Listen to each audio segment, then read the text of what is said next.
Hello everyone, myself Vikas Saini welcoming you all on this YouTube channel. आज हम अपना एक नया चैप्टर शुरू करने वाले हैं, फॉर्म्स ऑफ बिजनेस ऑर्गेनाइजेशन। इससे पहले जो हमारा चैप्टर था बिजनेस ट्रेड एंड कॉमर्स, वो सारा का सारा हमने डिटेल में कवर कर लिया। उसमें हमने चैप्टर के साथ साथ केस स्टडीज़ कैसे अटैम्प्ट करते हैं ये भी मैंने आपको बता दिया। और मुझे होप है कि आपने वो चैप्टर डिटेल में पढ़ लिया होगा, तभी जाकर आप इस वीडियो को देख रहे हो। अगर आपने अभी तक वो वीडियोस नहीं देखी जिसमें मैंने फर्स्ट चैप्टर को डिटेल में कवर किया है, सो पहले आप जाकर वो पूरी की पूरी प्लेलिस्ट से वीडियो देख कर आओ, फिर इस चैप्टर को कंटिन्यू करो।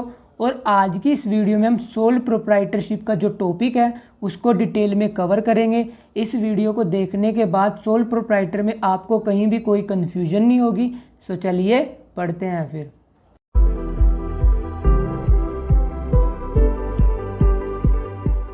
जो हमारा फर्स्ट चैप्टर था वहाँ पर हमने देखा बिजनेस क्या होता है, और इस चैप्टर में हम देखेंगे कि हम बिजनेस कितने टाइप से कर सकते हैं। फर्स्ट टॉपिक है हमारा फॉर्म ऑफ बिजनेस ऑर्गेनाइजेशन। अब बिजनेस ऑर्गेनाइजेशन की फॉर्म से क्या मतलब है कि जो भी आप बिजनेस कर रहे हो उसका ओनरशिप का स्टेटस कैसा रहेगा, आप उसको कैसे मैनेज करोगे, आप बिजनेस की एक्टिविटी कैसे परफॉर्म करोगे, इन सब को बोलते हैं हम फॉर्म ऑफ बिजनेस ऑर्गेनाइजेशन। यहाँ पर लिखा हुआ है form of organisation is related with ownership. मतलब ओनरशिप का मतलब क्या है कि जो आप बिजनेस कर रहे हो उसकी ओनरशिप का स्टेटस क्या रहेगा।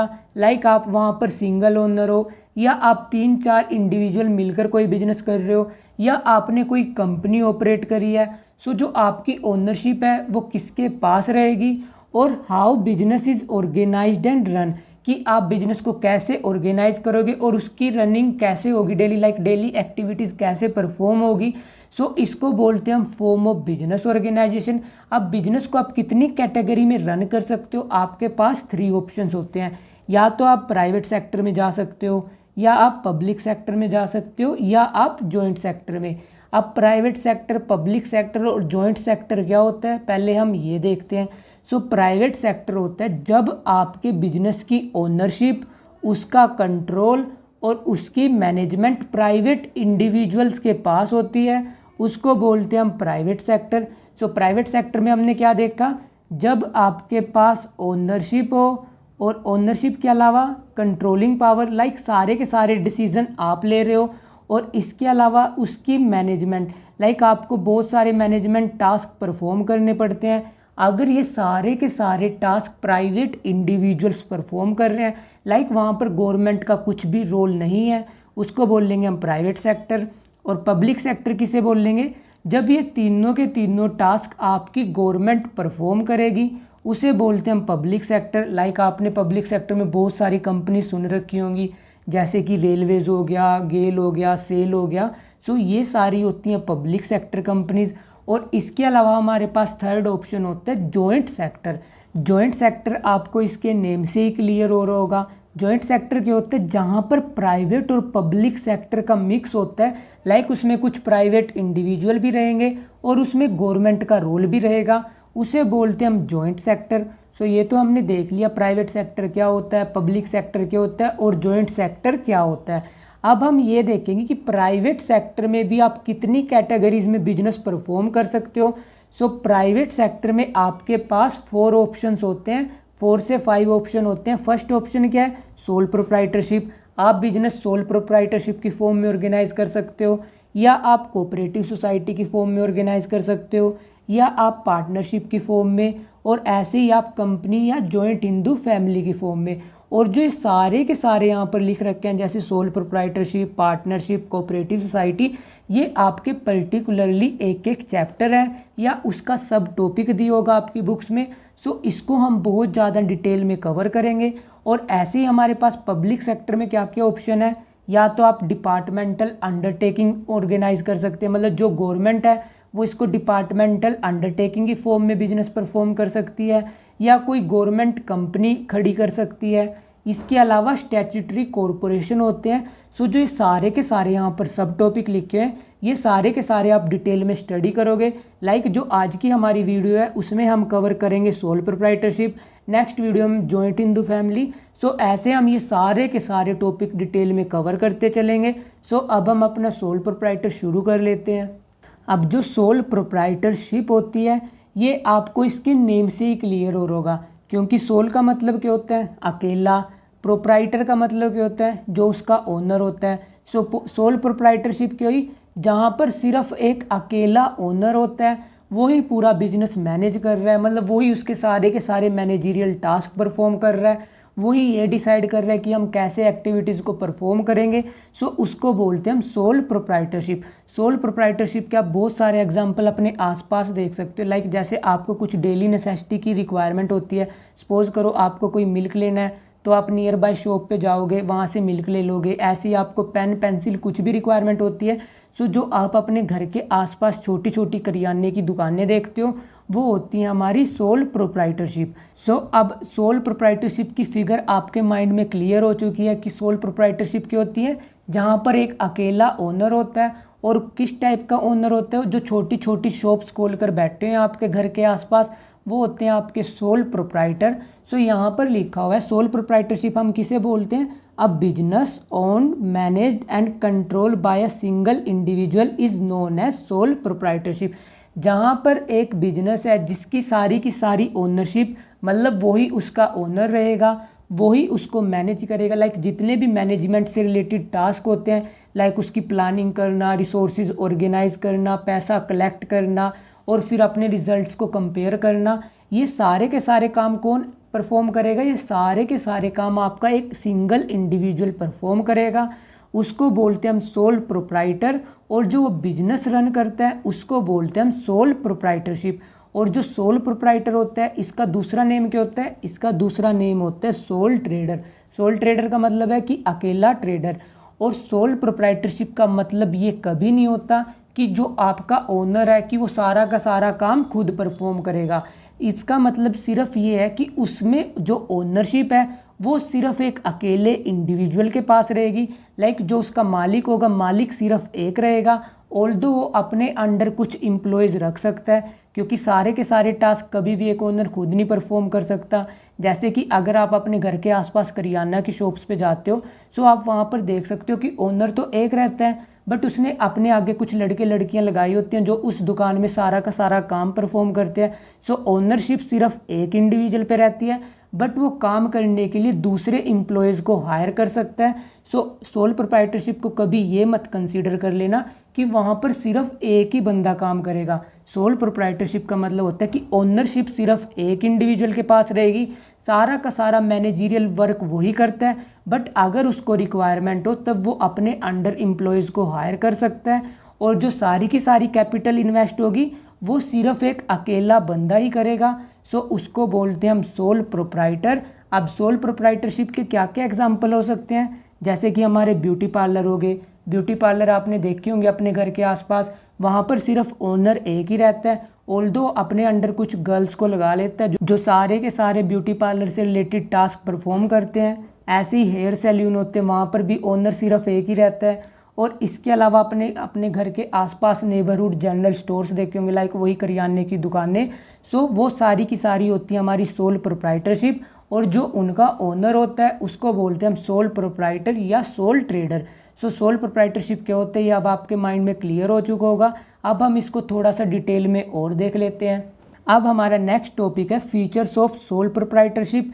सो सोल प्रोप्राइटरशिप का फर्स्ट फीचर क्या है, सिंगल ओनरशिप। अब जो सोल प्रोप्राइटरशिप होगी वहाँ पर सिर्फ एक अकेला ओनर रहेगा और वही सारा का सारा पैसा उसमें इन्वेस्ट करेगा। चाहे तो वो खुद के पैसे में से इन्वेस्ट करे, मतलब जो उसके पास खुद की वेल्थ पड़ी हुई है, जो उसकी सेविंग्स होगी, जो उसकी एफडी वगैरह, वो उनमें से इन्वेस्ट कर सकता है, या वो बोरो कर सकता है। बोरो का मतलब वो बैंक वगैरह से लोन ले सकता है। सो ओनरशिप सिर्फ एक अकेले इंडिविजुअल के पास रहेगी। और सेकंड फीचर क्या है, फॉर्मेशन एंड क्लोजर। जो आपकी सोल प्रोप्राइटरशिप होती है उसको शुरू करना और उसको क्लोज करना बहुत ही आसान होता है, क्योंकि कोई भी लीगल फॉर्मेलिटी नहीं होती। लाइक आपको कोर्ट में जाना पड़ेगा, डॉक्यूमेंट देने पड़ेंगे, जब वहाँ से स्टैंप लगेगी तब आप अपना बिजनेस शुरू कर सकते हो। सो ऐसी कुछ भी रिस्पॉन्सिबिलिटी, ओब्लिगेशंस वगैरह नहीं होती, आप सिंपली अपना बिजनेस शुरू कर सकते हो। जैसे कि अगर आप सैलून खोलना चाहते हो, आप कोई भी शॉप रेंट पे लोगे और वहाँ पर अपना बिजनेस परफॉर्म करना शुरू कर दोगे। कोई भी सेपरेट लॉ नहीं है इसको गाइड करने के लिए, लाइक कोई स्पेशल रूल बना रखो जैसे कंपनीज़ के केस में होता है। और इसके अलावा कुछ ऐसे केसेस होते हैं जहाँ पर अगर आपको बिजनेस करना है तब आपको लाइसेंस की रिक्वायरमेंट होती है। सपोज करो अगर आपको लिक्वर शॉप ओपन करनी है और सोल प्रोप्राइटरशिप में वो आपको बिजनेस करना है, तब आपको काफ़ी बार गवर्नमेंट से लाइसेंस लेना पड़ता है लाइक लिक्वर वगैरह का। सो इसकी फॉर्मेशन और क्लोज करना बहुत ही आसान होता है। थर्ड फीचर क्या है, sole risk bearer and profit recipient, मतलब कि जो सोल प्रोप्राइटर होता है वो अकेला ही सारा का सारा रिस्क बियर करता है। सारा का सारा रिस्क मतलब जैसे कि उसने 40,000 का स्टॉक खरीदा और उसका वो स्टॉक बिका ही नहीं, सो उसे तो 40,000 का लॉस हो गया। सो ये सारा का सारा लॉस वही अकेला इंडिविजुअल बियर करेगा, उसके एम्प्लॉयज़ को उससे कोई मतलब नहीं। और जो सारा का सारा प्रॉफिट रहेगा वो भी अकेला उसी ओनर के पास जाएगा। अब वो उसमें से जितनी सैलरी उसने अपने एम्प्लॉयज़ को देनी होगी वो दे देगा। और इसके अलावा हमारा फोर्थ फीचर है कंट्रोल। अब जो सोल प्रोप्राइटरशिप है उसमें जो कंट्रोलिंग पावर होती है, लाइक सारे के सारे डिसीजन वही अकेला ओनर लेता है, उसको किसी से पूछने की ज़रूरत नहीं। लाइक जो भी उसे डिसीजन लेना है वो खुद डिसाइड करेगा और डिसीजन ले लेगा। ऐसे ही फिफ्थ फीचर क्या है, नो सेपरेट एंटिटी। अब जो सोल प्रोप्राइटर है और जो सोल प्रोप्राइटर का बिजनेस है, लॉ की टर्म में दोनों सेम है, इनके बीच में कोई भी डिफरेंस नहीं है। लाइक जो सोल प्रोप्राइटर के बिजनेस की लाइबिलिटी है वही उसकी पर्सनल लाइबिलिटी है। मतलब कि अगर किसी टाइम उसके बिजनेस में इतना प्रॉफिट नहीं जनरेट हुआ कि वो अपनी लाइबिलिटीज़ पे कर सके, सो जो उसका ओनर है उसको अपनी पर्सनल प्रॉपर्टी में से वो पेमेंट करनी पड़ सकती है। और अगर किसी टाइम वो पेमेंट ना भी कर पाए तब उसको बैंक करप्ट भी डिक्लेयर कर दिया जा सकता है। सो इसका मतलब क्या है कि जो सोल प्रोप्राइटर है और जो सोल प्रोप्राइटरशिप है दोनों का एग्जिस्टेंस सेम है, दोनों का एग्जिस्टेंस सेपरेट नहीं है। सिक्स्थ फीचर क्या है हमारा, लैक ऑफ बिजनेस कॉन्टिन्यूटी। अब जो सोल प्रोप्राइटर का बिजनेस होता है वो उस अकेले इंडिविजुअल पे डिपेंड होता है। सपोज करो किसी टाइम अगर वो बीमार वगैरह हो गया और उसको कुछ इंजरी होगी तो उतने टाइम तो वो अपनी शॉप खोल नहीं पाएगा। सो उसकी शॉप का एग्जिस्टेंस उसी के एग्जिस्टेंस से रिलेटेड है। सपोज करो अगर किसी टाइम उसकी डेथ वगैरह हो जाती है तब तो उसका बिजनेस परमानेंटली क्लोज हो जाएगा। सो इसमें यही लिखा है कि जो सोल प्रोप्राइटरशिप है उसमें जो बिजनेस कंटिन्यूटी है वो कभी भी सर्टेन नहीं होती। और सेवन्थ फीचर क्या है, अनलिमिटेड लाइबिलिटी। जो सोल प्रोप्राइटर होता है उसकी लाइबिलिटी अनलिमिटेड रहती है, क्योंकि अगर किसी टाइम बिजनेस में इतना रेवेन्यू नहीं जनरेट हुआ कि वो सारे के सारे खर्चे बियर कर सके, सो सोल प्रोप्राइटर को अपनी पर्सनल पॉकेट से भी काफ़ी बार खर्चा इनकर करना पड़ सकता है। काफ़ी बार उसके अपने पर्सनल एसेट्स भी बिकते हैं बिजनेस की लाइबिलिटीज़ को पे ऑफ करने के लिए। और ऐसे ही हमारा नेक्स्ट फीचर है स्मॉल साइज़। जो सोल प्रोप्राइटरशिप का बिजनेस होता है वो हमेशा स्मॉल साइज़ पे होता है, क्योंकि आपने देखा होगा आपके घर के आसपास जो करियाने की शॉप्स होती हैं या जो छोटी मोटी कॉस्मेटिक शॉप होती है वो हमेशा स्मॉल लेवल पे ही रन करती हैं। वो ऐसा क्यों, क्योंकि सिर्फ अकेला इंडिविजुअल परफॉर्म कर रहा है, सो उसके पास इतना पैसा तो होता नहीं कि वो ज़्यादा से ज़्यादा एसेट्स परचेज कर सके। सो जो सोल प्रोप्राइटरशिप का बिजनेस होता है वो हमेशा स्मॉल साइज़ में ही होता है। और ये कुछ एक बिजनेस के लिए अच्छा होता है, लाइक ब्यूटी पार्लर का बिजनेस कर सकते हो आप, हेयर सैलून का कर सकते हो आप, स्टेशनरी शॉप्स का कर सकते हो। सो कुछ पर्टिकुलर टाइप के बिजनेस के लिए ये सोल प्रोप्राइटरशिप बेस्ट रहती है। अब हमने इसके फीचर तो कर लिए डिटेल में कवर, अब हम ये देख लेते हैं कि सोल प्रोप्राइटरशिप के बेनिफिट्स क्या रहते हैं और इसकी डिसएडवांटेजेस क्या रहती हैं। अब सोल प्रोप्राइटरशिप में कोई भी इंडिविजुअल बिजनेस क्यों स्टार्ट करेगा, मतलब इस पर्टिकुलर कैटेगरी को कोई इंडिविजुअल क्यों स्टार्ट करेगा। सबसे पहला बेनिफिट क्या है, क्विक डिसीजन मेकिंग। यहाँ पर डिसीजन मेकिंग क्विक है क्योंकि सिर्फ एक अकेला इंडिविजुअल ही है जो उस पूरे के पूरे बिजनेस का ओनर है। लाइक उसको किसी दूसरे से पूछने की रिक्वायरमेंट नहीं है कि लाइक मैं ये डिसीजन ले रहा हूँ, क्योंकि वो अकेला ओनर है। सो जब वो चाहे जितना अमाउंट का चाहे वो उतने का डिसीजन ले सकता है। सो यहाँ पर क्विक डिसीजन वो ले सकता है। सेकंड फीचर क्या है, कॉन्फिडेंशियलिटी ऑफ इंफॉर्मेशन। लाइक अब होता क्या है कि जो पब्लिक इन्फॉर्मेशन होती है, लाइक अगर आप बिजनेस परफॉर्म कर रहे हो सो कुछ ऐसी इन्फॉर्मेशन होती है जो आपको पब्लिक को देनी पड़ती है।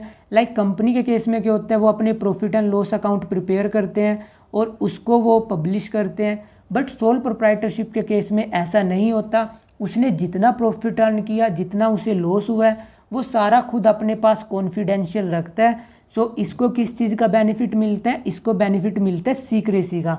सीक्रेसी का बेनिफिट क्यों मिला, क्योंकि उसने कुछ डिस्क्लोज ही नहीं किया आउटसाइडर को।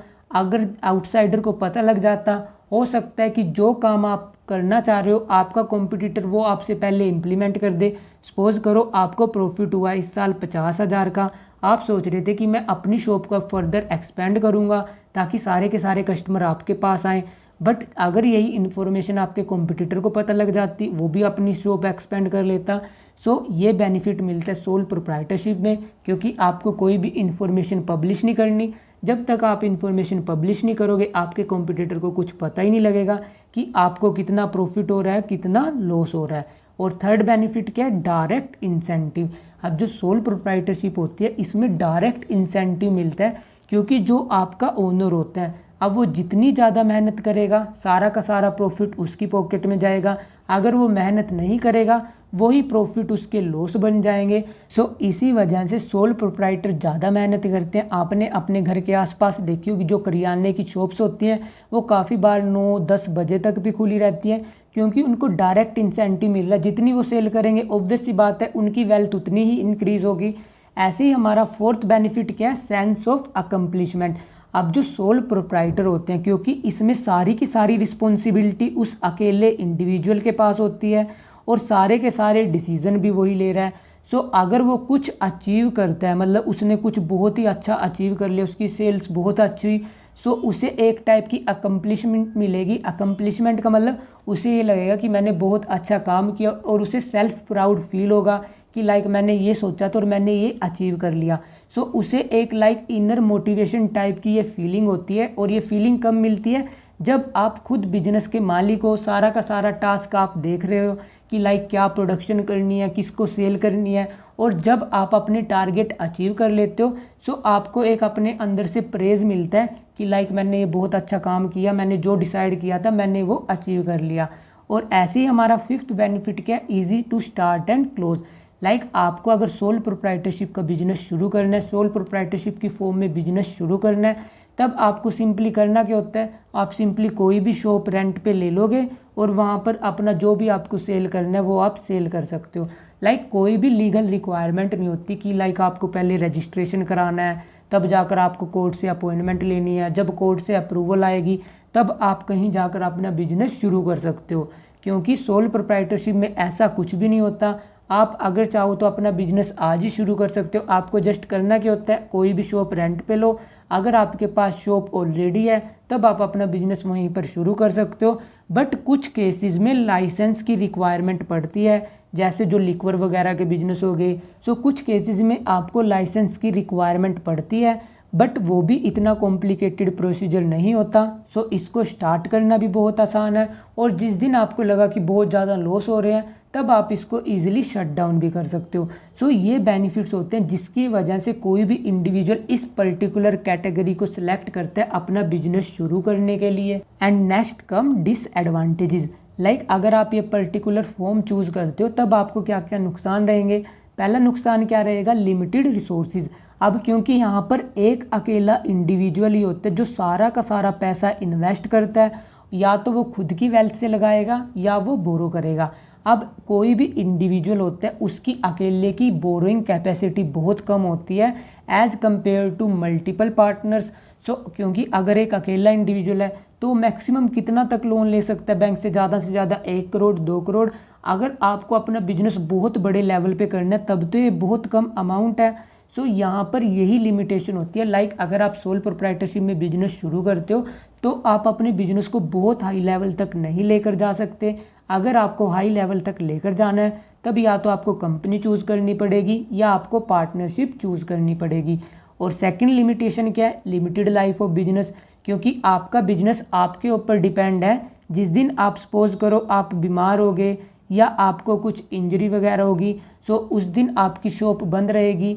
और ऐसे ही अगर सपोज करो आपको कुछ मेंटल प्रॉब्लम होगी, इंसैनिटी वगैरह कुछ होगी, लाइक आप पागल वगैरह हो गए या आपकी डेथ वगैरह हो जाती है, सो उस दिन से आपका बिजनेस परमानेंटली क्लोज हो जाएगा। सो ये इसकी सबसे बड़ी लिमिटेशन है। लाइक आपका बिजनेस टोटली आपके ऊपर डिपेंड है। अगर आपकी हेल्थ सही है आपका बिजनेस आपके साथ ग्रो करेगा, और जैसे ही आपकी हेल्थ डिग्रेड होनी चली जाती है वैसे ही आपका बिजनेस भी डाउनफॉल का ट्रेंड पकड़ लेता है। और हमारी थर्ड लिमिटेशन क्या है, अनलिमिटेड लाइबिलिटी। अब सोल प्रोप्राइटरशिप में जो प्रोप्राइटर होता है, जो उसका ओनर होता है, उसकी लाइबिलिटी हमेशा अनलिमिटेड रहती है, क्योंकि उसको नहीं पता कि कब उसको बड़ा लॉस हो जाए। और जिस दिन उसको बड़ा लॉस होगा, सो हो सकता है उसके जो बिजनेस के एसेट्स हैं, अगर वो अपने सारे के सारे एसेट्स बेच दे तब भी ना पे कर पाए, तब बात किस पे आएगी, उसकी पर्सनल प्रॉपर्टी पे। और हो सकता है कि उसकी पर्सनल प्रॉपर्टी भी कम पड़ जाए, लाइक जितने को उसका लॉस हुआ है उस लॉस की भरपाई उसकी पर्सनल प्रॉपर्टी, लाइक उसका घर बिक गया, उसकी कार बिक गई, उसकी मोटरसाइकिल बिक गई, तब भी नहीं पे हुआ लोन, तब उसको बैंकक्रप्ट भी डिक्लेयर कर दिया जा सकता है। सो ये इसकी नेक्स्ट लिमिटेशन थी। और लास्ट लिमिटेशन क्या है, लिमिटेड मैनेजीरियल एबिलिटी। इसका मतलब क्या है, अब आपको पता है सोल प्रोप्राइटरशिप में अकेला इंडिविजुअल है, वही उसमें मैनेजर का काम कर रहा है, वही उसमें ओनर का काम कर रहा है, और वही उसमें सेल्स पर्सन का काम कर रहा है, और काफ़ी बार तो वही बंदा उसमें अकाउंटेंट का भी काम करता है, लाइक जो भी अकाउंटिंग करनी है वो खुद कर रहा है। सो अब इतने सारे टास्क एक अकेला इंडिविजुअल परफॉर्म कर रहा है, और कोई भी एक ऐसा इंडिविजुअल नहीं होता जो इन सारी स्किल्स में इतनी ज़्यादा महारत हासिल हो, क्योंकि किसी ना किसी इंडिविजुअल की या तो इस कैटेगरी में महारत हासिल होगी, मतलब इस कैटेगरी में एक्सपर्ट होगा, या इस कैटेगरी में। कोई भी अकेला इंडिविजुअल इन चारों कैटेगरी में एक्सपर्ट नहीं हो सकता। सो इस वजह से जो मैनेजीरियल स्किल्स होती हैं वो सफ़र करती हैं, क्योंकि एक तो सोल प्रोप्राइटर है, वो सारे के सारे काम खुद देख रहा है, सो किसी भी काम में 100% डिवोट नहीं कर पाएगा।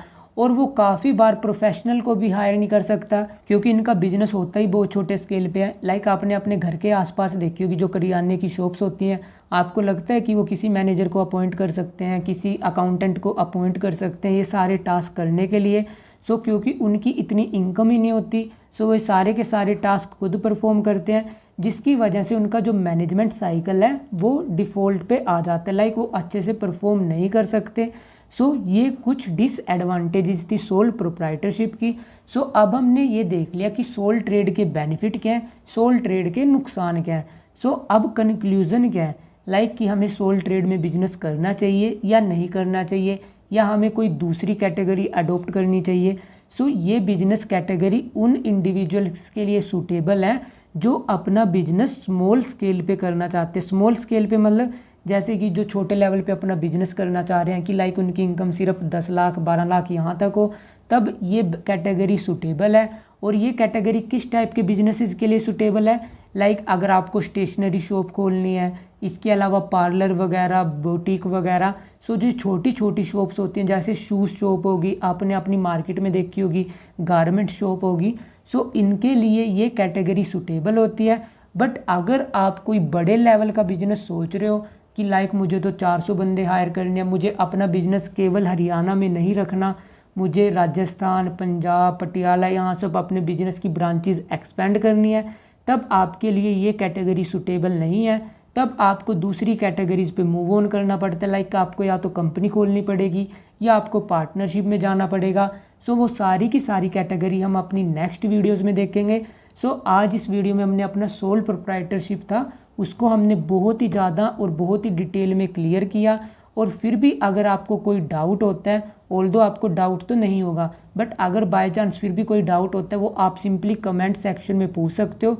और मैंने टेलीग्राम ग्रुप क्रिएट कर दिया स्पेशली क्लास 11th के लिए भी और क्लास 12th के लिए भी, वो आप डिस्क्रिप्शन से लिंक ज्वाइन कर सकते हो। और अगर कोई पर्सनल डाउट है वो आप वहाँ पर भी पूछ सकते हो। So that's all for today, keep learning and smiling. If you have any doubt you can ask me in the comment section, and don't forget to share and subscribe to this channel for more amazing videos. Thank you. Bye bye.